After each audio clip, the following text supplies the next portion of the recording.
What up, High and Wide fam, and our listeners on 102.9 The Game? Welcome back to another edition of Midnight Misconduct. I'm Delco Dave, joined again by Pod Street Bob. Derek, how you doing tonight, man? I'm good, man. How you doing? I'm hanging in there, man. I cut my thumb on my last order tonight, so that's what I've been dealing with. Slice Are you, myself, slicing some onions. I know you were telling me about that before the episode. That reminds me back when I used to work at a pizza shop, and I watched a guy slice off the tip of his thumb. I'm like, oh, like you better clean that up. But they were a few months back, and this episode came out in January last month, but they were filming an episode at the shop, and I'm like prepping, slicing meat up to get ready for this episode, and cut my thumb on the meat slicer. Oh, I'm talking like 20 minutes for this episode supposed to happen. So I'm cleaning everything up, making sure everything's good, wrap my thumb up. I probably should have went and got stitches, but I just like wrapped it up. I'm like, I've been waiting 4 months to film this episode. Like I'm not missing this. So I did the whole episode with like a glove over my hand because the rest of it was just bulky bandage. Oh yeah, but I mean, like you said, man, you've been waiting how long for that episode? There wasn't nothing getting in the way of that. Yeah. I probably should have went to the ER. I was like, no, I'll be fine. We'll figure this out later. Right. Yeah, you haven't been feeling that well, man. How you feeling tonight? I'm better, man. I don't know what it is, man. I think it's the fact that I probably drink too much and I haven't had anything to drink since like Saturday night, but I feel great right now. I've got my tea with me. I've got my little cup of water for after that, and I'm ready to roll, man. I'm ready to talk some hockey. Yeah, I love how you don't have the beer cooler anymore. Your little beer cooler that you stole from it was your kid, supposed to be for bottles, right? Right. I'm not gonna fully retire it yet because I'm not saying I'm done drinking here, but yeah, it's on the shelf right now. I love it when like middle-aged guys like ourselves make comments like retire it. My buddy texted in a group chat. He texts in a group chat with a bunch of us. He goes, "All right, guys, it's officially over. I'm hanging up the jersey. It's all done. I got a vasectomy." He goes, "It's safe to let the single ladies out again." That's next on my list, man. I'm not gonna lie. Dude, he has like 17 kids and like 8 baby mamas. Oh my God. I mean, good for him. Like we would joke that if he added somebody on Snapchat, they got pregnant. Like they were like Nick Cannon. Yeah, like we were over at the house one time. I have people over for football like Sundays and stuff. And it wasn't my wife, it was one of her friends. They were talking, and she's like, "Hey, I get your Snapchat." I'm like, whoa. Unless you're ready for another one. I'm like, you got 18 years? Yeah. Oh man, like don't touch him. Don't touch him. Yeah. It was so funny though. Oh, that's funny, dude. All right, so trade news. Tanev got moved. 3 teams involved. Jersey retains some salary, gets a throwaway pick. Conditional pick going to Calgary. I'll let you run it on the highlights. You were bringing it up.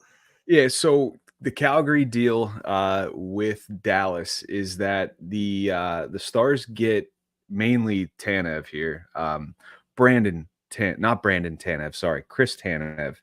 For those of you that were confused like I was.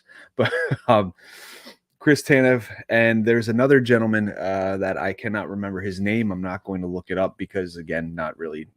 If it doesn't ring a bell to me, it probably won't ring a bell to most of you. They're going to Dallas. Dallas is giving up Grushnikov, young prospect, and a second-round pick. And the condition on the third-round pick is that if the Stars make the Stanley Cup Finals, then they owe the pick to Calgary. If they don't, that pick is essentially null and void, and they only get the second-round pick in Grushnikov. Now, like you had mentioned, Jersey gets a pick in 2026 in the 4th round. That is for retaining 50% of the Tanev contract. The conditional pick also is a 2026 pick. The second-round pick going back to Calgary is a 2024 pick, so this year's draft. So a lot to digest there in the way of moving parts, but that's the deal as it stands. Yeah, I mean, there's 2026 picks, man. Like they're just like throwaways at this point. You know what I mean? Like, right? You don't know what that is. Like, who cares? It's 2 years down the road, and only one of them's in the second, right? Or is it the third round? You said it's in 2026. One of them's in the second, one of them's in the third. It's like Shooter McGavin said, like Green Jacket or Happy Gilmore, like Green Jacket, Gold Jacket, who gives a Yeah. 2024, 2026, who gives it? You know what? But I guess technically that is the first domino to fall for the trade deadline. Yeah. I don't expect that to skid. I don't think that's going to kick anything off though. But that is technically, I guess, the first move as we head to the deadline. Yeah, a lot of people are talking about it being the market setter. Like I don't know. There are certainly some comparisons to make in regards to Tanev and Walker. Sure, they're both defensemen. They're both expiring deals. And I mean, obviously, being a Flyer centric podcast, this is where we're going to gravitate to in regards to how it impacts a Walker deal. I mean, in your opinion, like, what is it? Does it impact that, like what we're looking at for a return or what we could potentially get for a return for Walker? I mean, I think Walker still holds more value than Tanev right now. Walker's a few years younger, if I remember correctly. He's like 6 years younger. Yeah, Tanev's like 34 and Walker's 28 or something like that. Yeah, so that's important because that's another condition you can put on a pick. So you throw out these conditions. Walker gets traded to a potential contender that makes a run. You throw it's a second round pick with the condition that X team has to make it to at least the conference finals, right? If they make it to the conference finals, it's a 2. If they don't make it to the conference finals, it's only a 3, right? Right. But in addition to that, you could also be, if Walker signs an extension, that pick stays at 2. So the condition becomes, if the team makes it to the conference finals or Walker signs an extension, it's a 2. And if neither happens, then it's just a 3. So Walker being young and makes it, or if it's both, another first. Or if it's both. So Walker being 6 years younger, that's why that's why I think he's a little bit more valuable. Gives you a little bit more leverage. You can throw different conditions on there like that. I think Walker's probably the better player at this point too. Like just straight up, age aside, I would probably take Walker over Tanev straight up. I would too. And like you could call it, your orange shaded glasses, whatever you want to call it. But like a younger guy, I think a lot of people thought that Tanev was highly sought after just because he's an older presence. He's a veteran presence. He's tough. He's grizzly. He's a veteran. He's good for playoff hockey, which is what these teams that are making these deals want out of the players that they're going to trade for. That's sandpaper. They call it sandpaper. They want some sandpaper. Exactly. Some sandpaper, some grit, baby, some grit. So like I get that. And I understand that, Tanev again would be highly sought after because of that. But at the same rate too, you're in the playoffs, got to score goals. And I think Walker does a good job of not just scoring the goals, but creating the chances that lead to goals. So there's definitely some value to be had for Walker. And I think that you find the right team that's willing to make that type of deal. Because Walker, to me, on a contender, is a very good third pairing defenseman that you can put with somebody who's maybe a little bit more defensively sound. So a team that's lacking somebody who can create offense from a third pair would look for a guy like Walker. And if there's multiple teams, even better. Briere can drive up the price, hike it up, and just say, hey, we'll stand pat if we don't get what we want. Yeah. And honestly, I don't know. After hearing some of Sealer's contract demands, or I guess we haven't heard exactly what they are, but it sounds like Sealer might be pricing him out of the Flyers' future, which, hey, man, go get your bag. Like, I'm always going to root for a player to go get paid, regardless whether I think they're overvalued themselves or not. Like your professional careers are so short. Go get paid while you can. If you think this is your best chance to go get that deal, go get it, man, whether it's in the orange and black or not. But go get paid, set yourself up, your family up, set your kids up, your kids up, do what you can. So, I mean, as much as Flyers fans might think it's, that he's being ridiculous, being crazy, him and his agent might be like, listen, this is your best shot. Your value is going to be at its highest right now. Go get it. But if Sealer's pricing himself out, I wouldn't rule out Sean Walker sticking around after the trade deadline and further. A 3-4 year deal for Walker isn't at a reasonable price. Wouldn't be a bad deal, especially if this is where he wants to be. If he's bounced around a little bit, if he's like, hey, I like it here, I like this organization, I like where we're going, 5-year deal, decent cap hit, and this is where he retires. Like you mentioned, this is exactly the kind of guy you want on your third pair. So if we're going to build this team up, we think we can contend soon. We could do worse than Walker as our third pair defenseman. Oh, for sure. And I mean, like to your Sealer point there, yeah, I think that in my opinion, the reported ask, like 4.5 to 5, I think is what it was. That's egregious to me. Like for a guy like Sealer. And again, totally for this guy asking that and getting it somewhere else. I hope he does. I like you said, very much of the belief, get your bag, get your family set, like get your money when you can. If it's in Philadelphia and it's less than that, cool. Like I want him in Philadelphia. There's no bones about it. He's a great character player and very good on the third pairing. However, that's a huge ask, especially when you're paying a guy like Ristolainen what you're paying him right now too. There's a lot of money tied up in that Flyers blue line right now. And to bring in another guy making equivalent of what Ristolainen's making, it's iffy if you're trying to rebuild, quote unquote, and create a real contender. All right, nothing else involved though. All right, just Sealer versus Ristolainen. Which one would you want, like in a vacuum? Whew. I don't know. There's a lot that goes into that, man. Like skill set wise, Risto. If I'm looking to have somebody who's sound, knows his game, knows how to play it well, and is going to get this team amped up like the way he does, 100% Sealer. But like independently, I'm probably going Ristolainen. Not an easy decision. I should preface that. I was gonna say my follow-up was gonna be like, all right, now a $1.5 million discount for Sealer. Sealer at 1.5 less or Ristolainen at 1.5 more. Oh, I'd take Sealer at 1.5 less. Yeah. So yeah, I think that's a pretty simple one there. But yeah, so if Ristolainen wasn't here, Sealer at 3.5. Like if Ristolainen's cap hit wasn't here, would you be comfortable with Sealer at 3.5? Oh yeah, 100%. Yeah, even honestly, if he signed a 2-year deal for 3.5, even with Ristolainen here, I think I could stomach that. Because I mean, it's equivalent of a Lawton, like where Lawton's not going to set the world on fire, even though he is playing very well right now. He's having, by statistical purposes, one of his best seasons in regards to goals, assists, points, things like that. Is he truly a $3 million player? Like, it depends on who you ask, but like for the Flyers, he is, and that's what he's valued at, and that's that. So like, if we're going to pay the equivalent there, I think they're very similar in like what they mean to the team. So yeah, like I'd be comfortable paying Sealer $3 million. But that would probably be the end of it. You couldn't have too many more players like that besides those two in the $3 million, $3.5 million range. Like that's the end of those like high character energy players at that price tag. Like that's all you allotted to. Everybody else better bring something out extra. Right, because you got to factor in too, like you have Sanheim locked up, which is a bonus. If he continues to play the way he's playing, you got to think about Drysdale. You know, if he can stay healthy and what he's going to demand, you got to think about Cam York if he's going to continue on the projection that he's on, and what he's going to be worth, because that's the next one. That's the next big tag on the blue line that you're going to be like, all right, we got to dish out some money for this guy. Drysdale, man, he makes me so nervous now.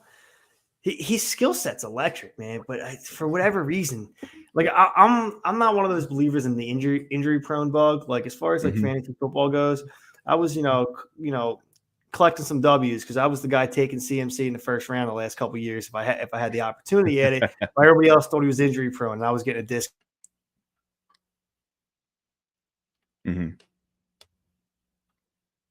Right, stuff happens, but man, dude, it's taking quite a bit now with him. Not being able to stay on the ice, and it makes me a little nervous. Right. Yeah, I'll be honest, man. When it comes to Drysdale, I wonder if it's more so like Flyers fans PTSD from Ryan Ellis. Like just because, a guy that's injured, came in for 4 games and then all of a sudden he's back, and now he's gone forever. Like that worries me, sure, just because of the situation surrounding Ellis, but like you do have to look at that in a vacuum. Like, yes, he's had prior injuries with his labrum, shoulder, separated shoulder, whatever it might be. And it's scary that this is the same type of injury, but like you can only hope that he can overcome it, and hope that he can put the work in, get it right, make sure that it's right before coming back. Because, I mean, we all see what happened with Kevin Hayes when he rushed back from abdomen surgery, and it took him even longer to get acclimated back to the game. And like that was frustrating to watch because we all still had high hopes for Kevin Hayes. Yeah. I'd almost want to be like super patient with Drysdale. He entered the league at 18. or not 18 if I remember correctly, 18 or 19. But he was a kid when he entered the league, playing Right. against grown men. Like your body's not even fully developed.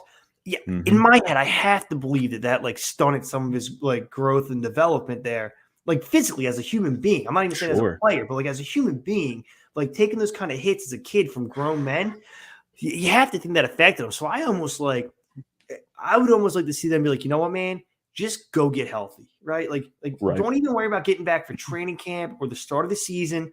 Go let your body heal. Have your regiment, come in here, see the trainers every day, see the docs, make sure things are developing properly. Like, let's get your body in the best possible shape. Like, I'd be one of those people I'd be okay if they're like, you know what, don't even expect to see him for the first half of the season next year. Like, just let this young man, let him get his body right.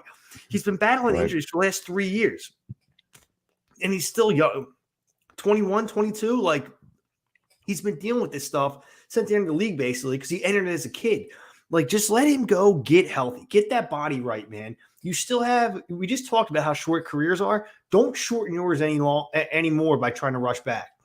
Absolutely. You know what I mean? Like, go get healthy, rehab, do your thing. Spend a whole year getting ready if you have to. You know, we'll see you January 1st. So we have some breaking news.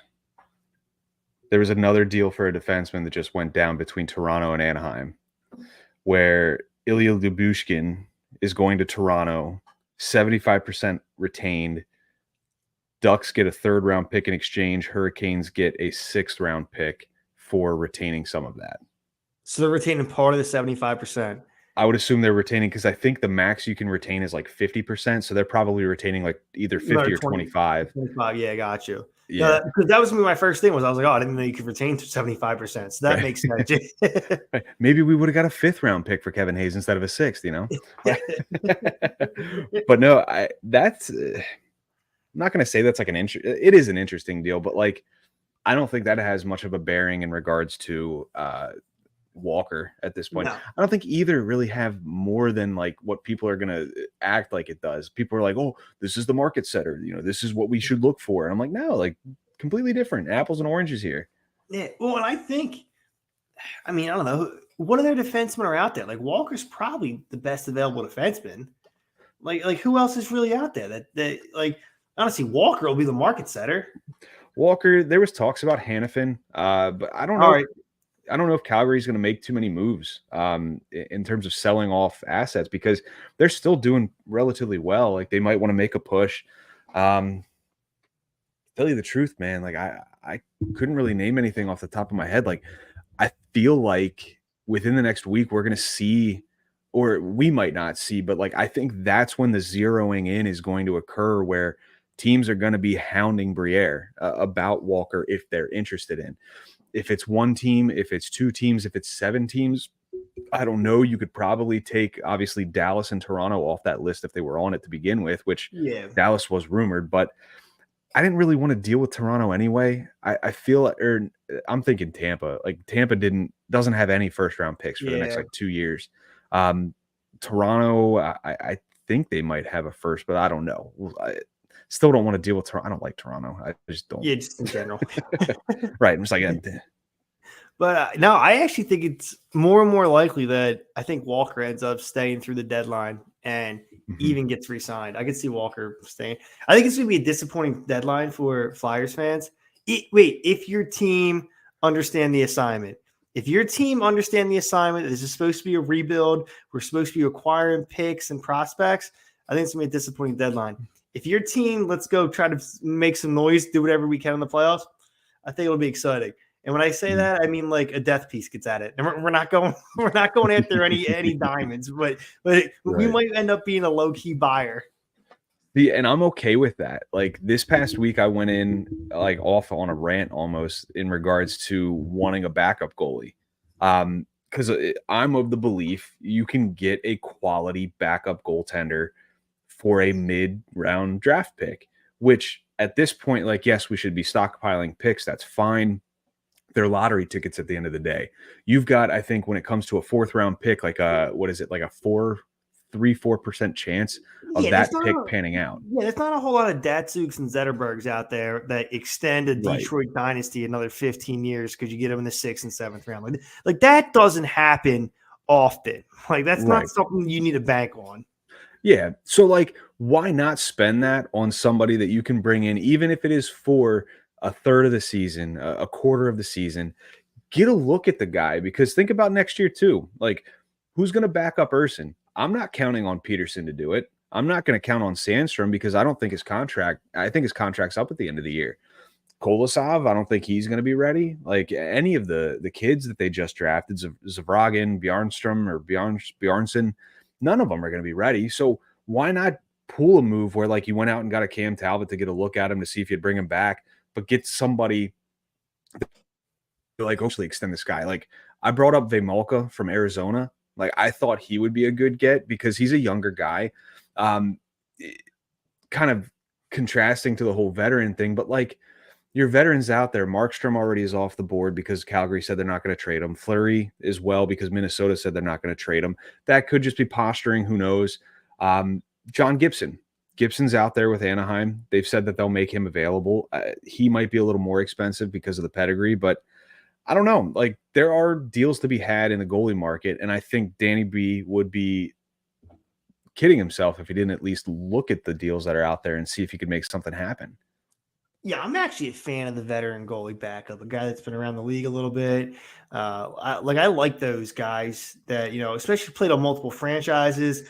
Like they just seem like I don't know. I feel like most of them end up being like good locker room guys. Like I would Right. love to. I'd love to find like a Marty Turco type of guy. Like that's a guy that just was good at the game, but was also like just a positive guy to be around.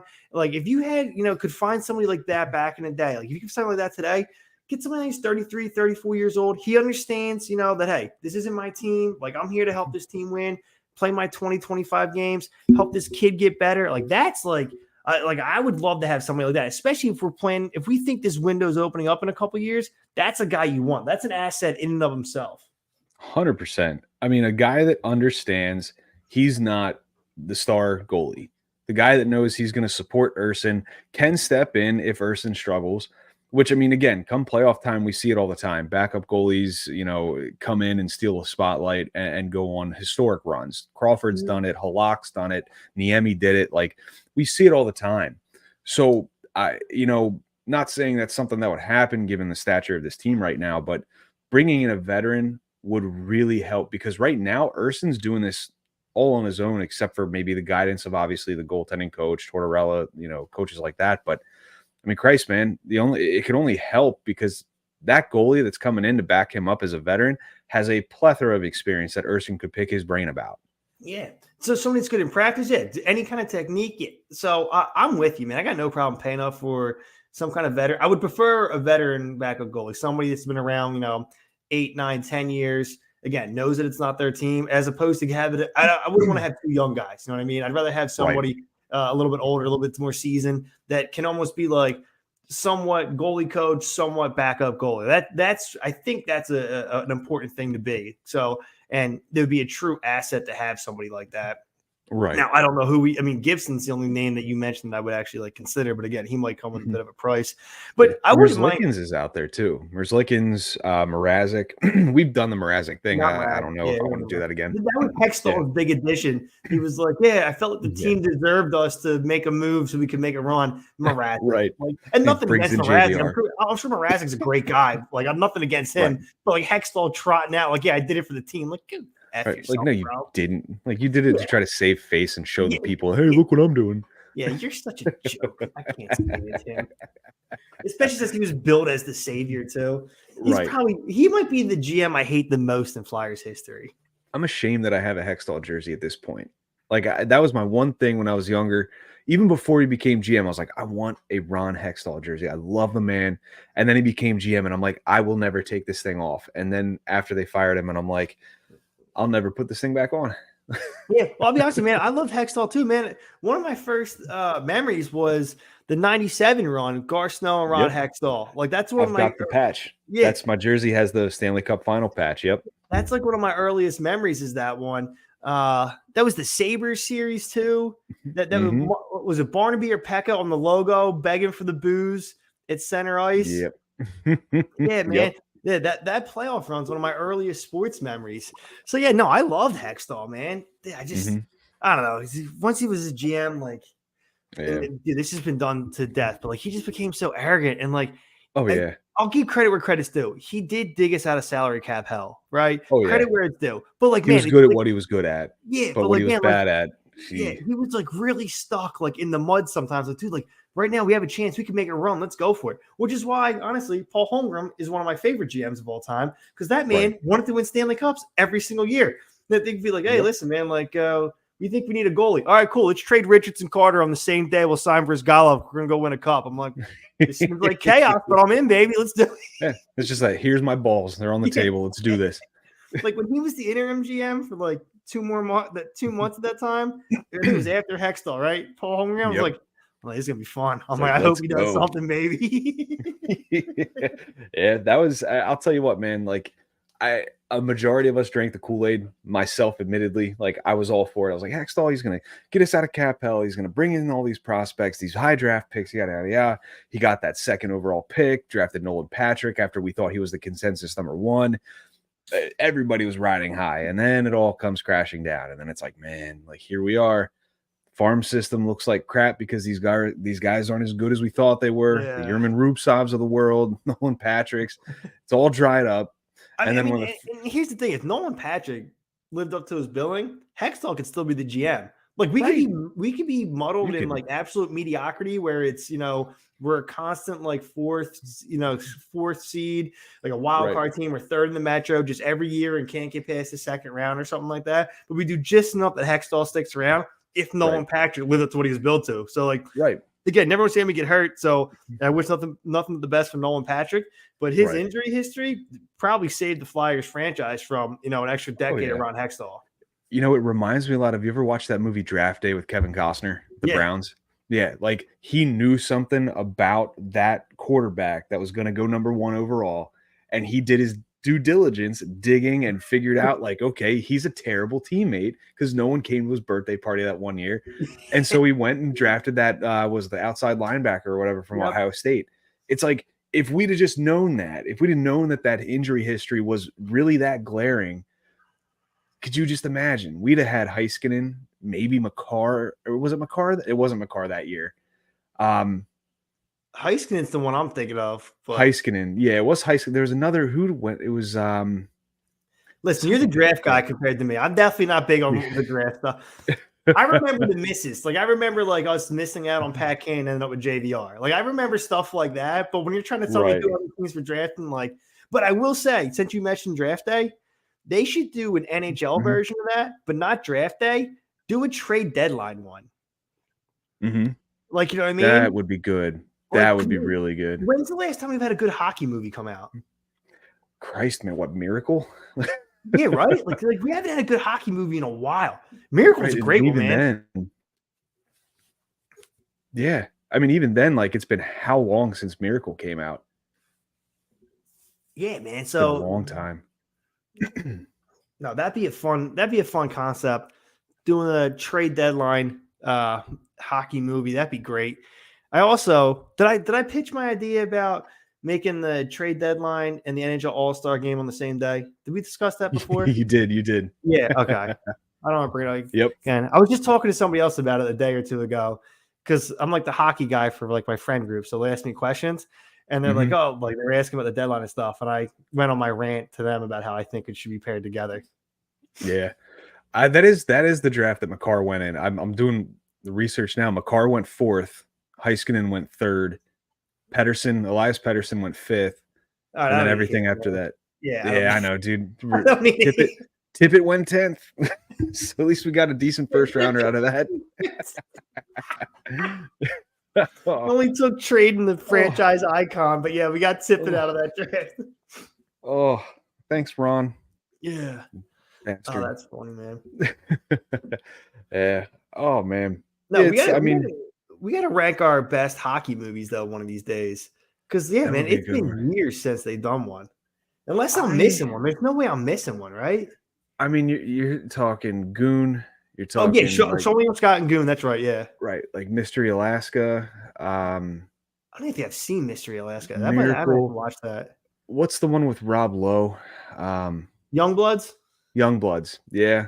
See, and I've never Swayze's seen in that one too. I think Patrick Swayze's in that one. He is. I haven't seen that one, but I also haven't seen Mystery Alaska either. Like I'm a terrible hockey movie fan. Like Miracle is my all-time favorite hockey movie. Like there's no beating that Well, to me at least. I like Kurt Russell, man. So like Right. I'm just a fan of his. Mighty So. Ducks. Mighty Yeah, Ducks. Mighty Ducks, of course. Emilio Love. Estevez. I have a Charlie Conway jersey. My Nice. prized possession. I love that. That's awesome. Yeah. Yeah, that's, I mean, unless you consider Slap Happy shot. Gilmore. Yeah. I don't know Slap about shot. Yeah, I got slap shot. Yeah. Dude, I can't believe there hasn't been any really since Miracle. Because I think Miracle was after Mystery Alaska, right? Goon was after Miracle, though. Goon, I think so, yeah.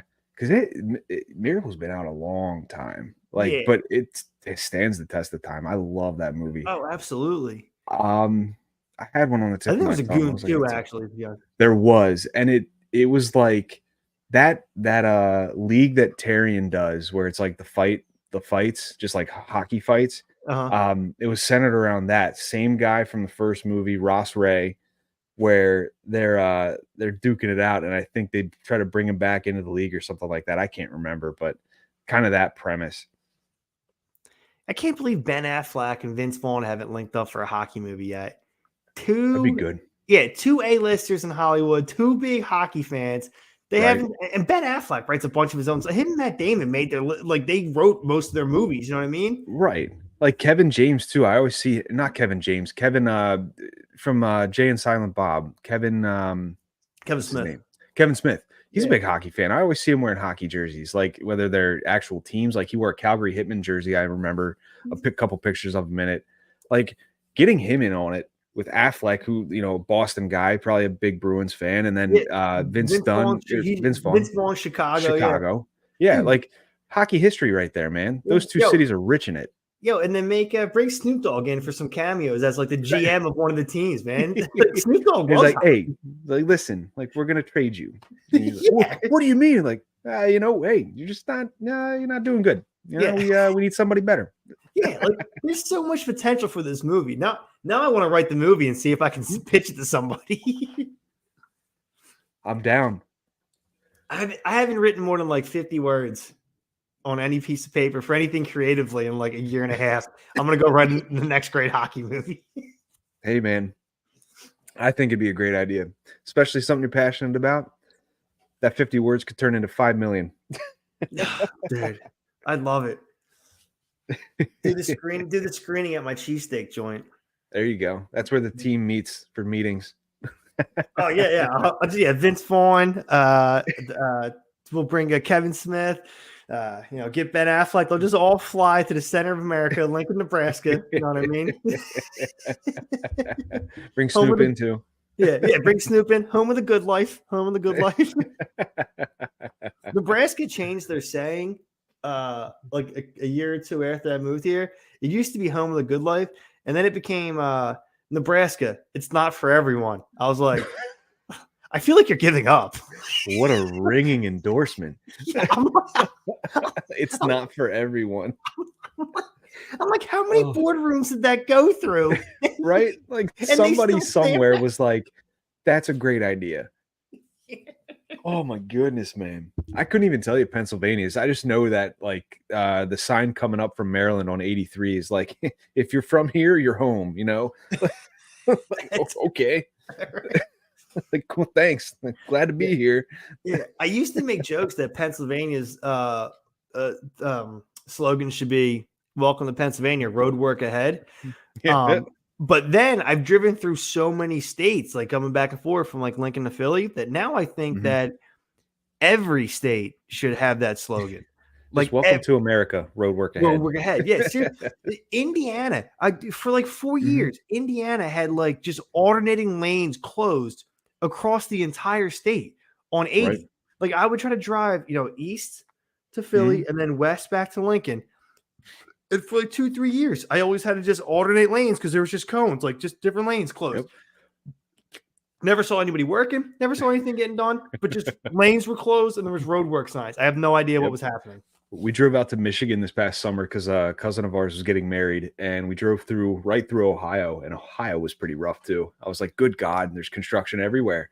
and like we're stopping at the turnpike things, and they've got like stands like Ohio PennDOT, like construction worker. And my son has like a little plastic construction hat that he got from like one of those stands at the turnpike. I'm like, don't do that, buddy. I'm like, these guys, come on, man.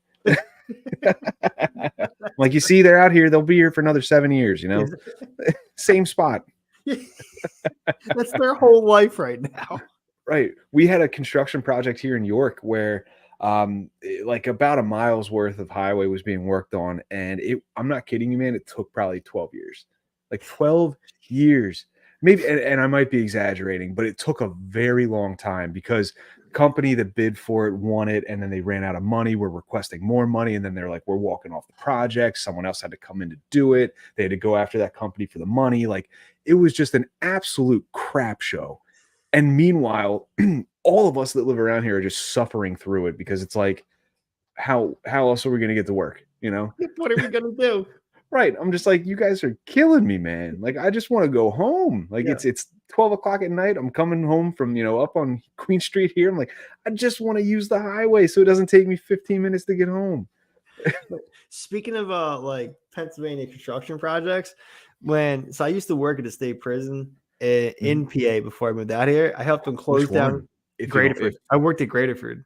Graterford, okay. I helped them close it down and open Phoenix up. So Phoenix is the one that replaced it.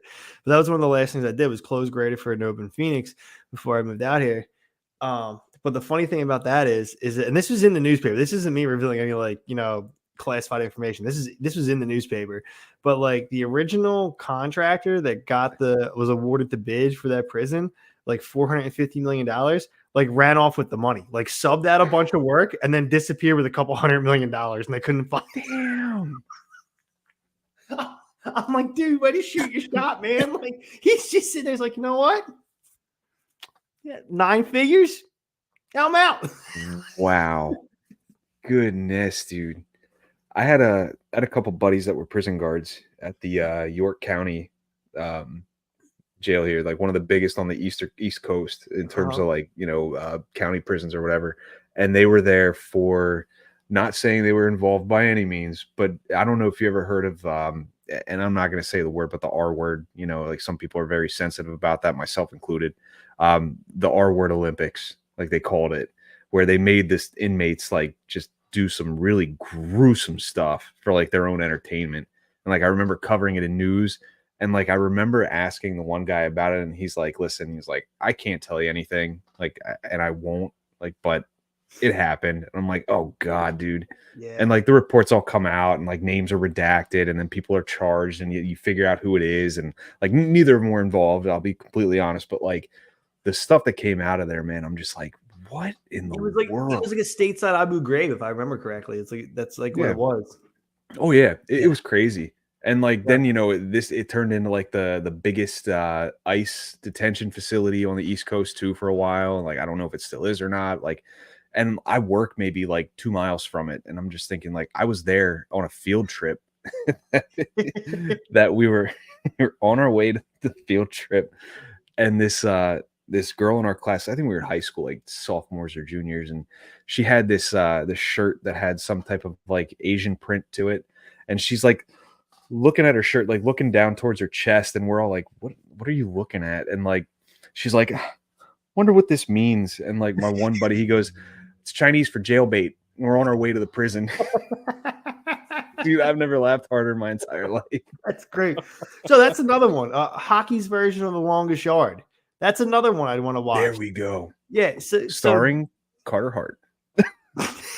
You had to do it. I had to. Co-starring Michael McLeod.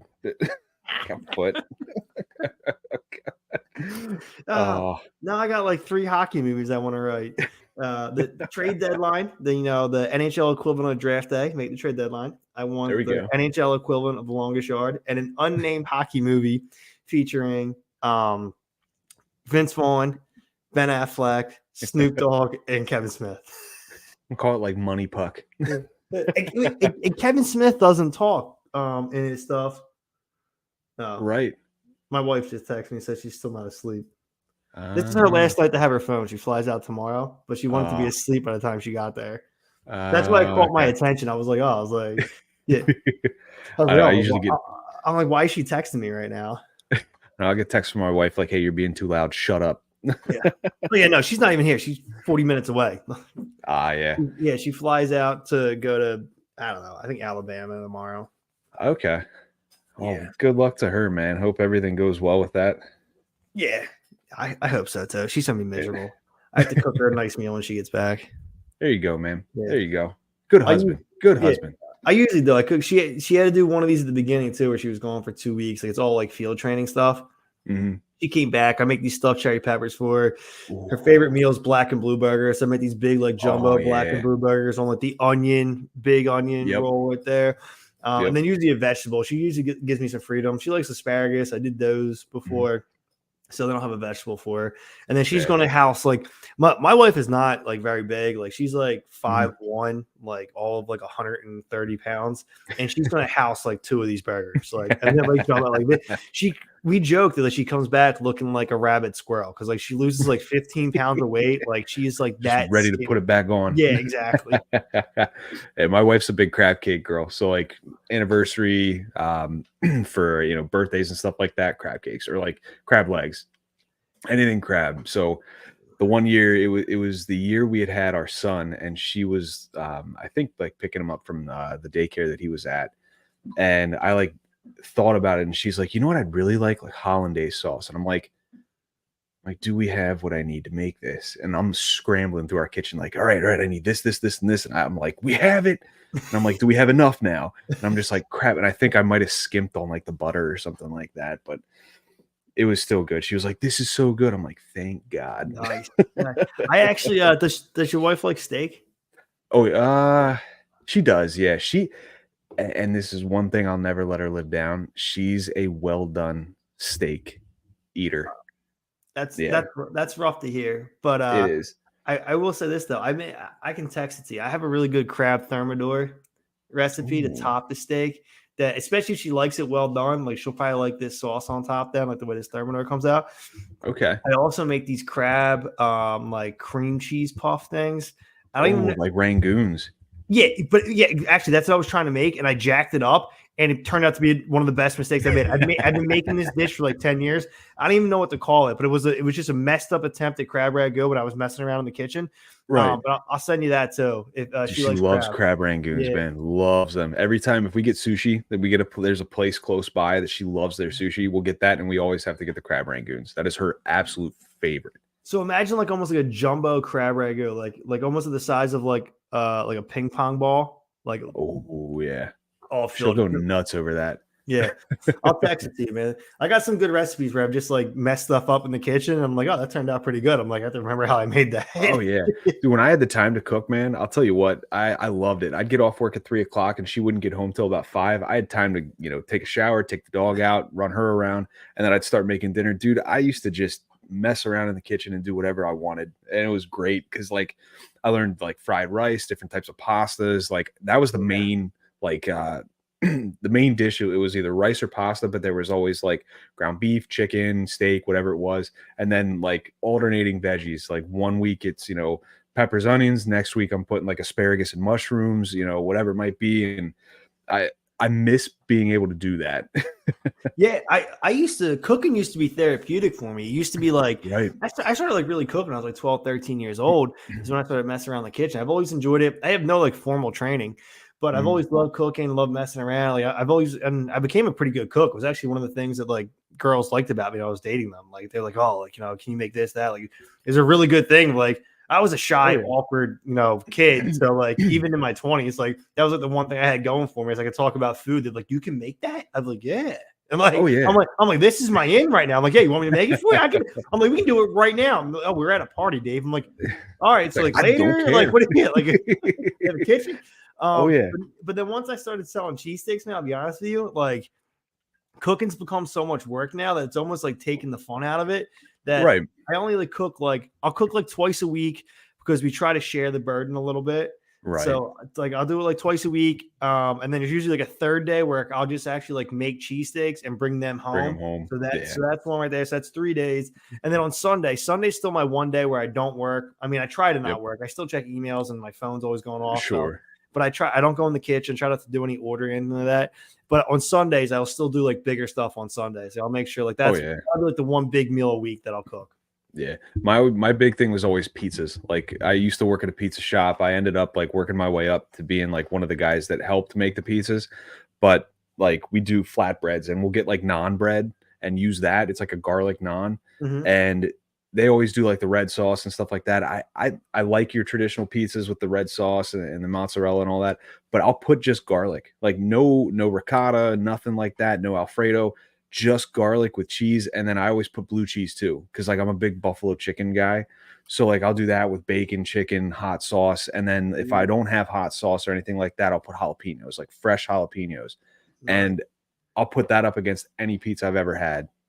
Nice. I do. So I made homemade tzatziki sauce. I'm not sure if I'm saying it right, but like for the gyros, I Yeah. do. I'll do gyros again. I'm not sure. I'm not saying. I know I'm not saying that one right. Gyro, I think it is. Gyro. Yeah. Yeah. My wife yells at me. She's like, I went to Greece. And I'm like, oh, okay. Yeah. Listen. I mispronounce names all the time, especially when we're talking hockey players, and I just like go, "Yep, that's wrong." Like I know I did it wrong, and we're just gonna keep going because I can't. So I've just been like, "Hey, I try. I talk weird. My fault." Like. Right. Yell at me later. But I do that, make my homemade tzatziki sauce, do the gyros, and then I have Mediterranean pizza I make too. So that's like one of my meals I do that turns out really good. Oh, that sounds good, man. Now you got me all hungry, dude. Christ. at 11:10 at night. Right. I'm gonna go snack on some of my kids' goldfish here once we get done. Yeah. So normally we have a closing segment, but we did like 15 minutes of completely non-hockey related talk for the most part. So we'll just call that the end. So I'll give you a couple seconds though if you just want to have any kind of send off. No pressure here, but we'll wrap it up. No, I think kind of call it like maybe a soapbox or whatever. Like past couple days, like I mentioned to earlier on the show, like I haven't had anything to drink, and I've been like not a heavy drinker, but like 2-3 beers a night very consistently. And the past couple days that I haven't had anything to drink, man, I feel fantastic. So like I don't know whether it was just because my body was getting used to this or that, but like if anybody listening is going through something like that where they're like even just in their head rationalizing the 3 beers a night or saying maybe I shouldn't do this, try it for a week, man. You'll feel great. It changes your mind. I don't even want to have another beer tonight. Like I don't. Maybe not even tomorrow night. It's Friday tomorrow. So people like that are going through that type of stuff, man, hey, I'm fully supportive of it. I think that, I'm not saying cut it all out. Like obviously a beer or two here or there, nothing wrong with that. But like you feel good. And I think that's just me, being like, holy crap, I went 4 days without a beer. No, I love it, man. I'll stick with the healthy timeline there, the healthy topic right there. I've been going to CrossFit once a week for the past 3 weeks. The gym my wife goes to has open gym on Saturday, so you don't need a membership to go there. Anybody can come in. She's brought me in there the last 3 Saturdays, and I've managed to finish the workout every time. I'm not saying I performed amazingly, but I met the minimum requirements every time. And at 34 years old, without having worked out much over the last 5-6 years, I'm pretty proud of myself on that one, if I'm being honest there. So if I can do it, anybody else can get back in the gym, man. 1 day a week, go put some time in there. Like Derek said, cut down on the drinking. We can all live a little bit healthier. All right. So check out all the High and Wide shows, HW Radio, Pod Street Bullies, Tie My Skates. To our listeners on 102.9 The Game, thanks for tuning in. Appreciate you guys. Until next.